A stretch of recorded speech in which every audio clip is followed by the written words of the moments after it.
Relativity Space lost something the other day.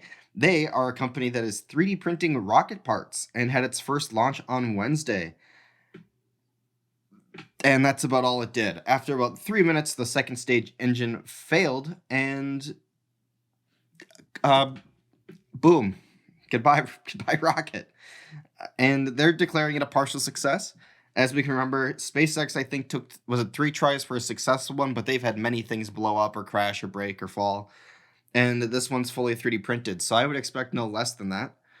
And the Terrain 1 first stage is powered by a 9 3D printed engines, and then is about 85% 3D printed by mass and powered by liquid methane oxygen propellant known as Methalox.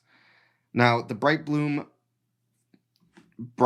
plume was a fascinating and rare sight due to the novel, rocket fuel combined with nighttime launch. Really pretty rocket launch, really pretty fall out of the sky. Now, what are the potential benefits and drawbacks of using this 3D technology to manufacture these rockets? I think it's pretty easy to say that. 3D printing is probably where a lot of things are going. There's a little bug flying around here. And with that,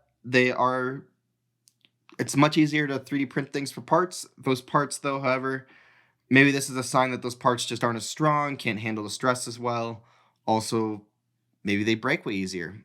Another thing that we'll know when they get to go through and figure out what the heck happened here. And it's cool. There's more and more companies starting up building these rockets. It's cool seeing one that wants to do it mostly 3D printed. And I'm excited to see what they're able to do in the future. I'd love to see more SpaceX type companies. And with that said, it'd be nice to see more CEOs that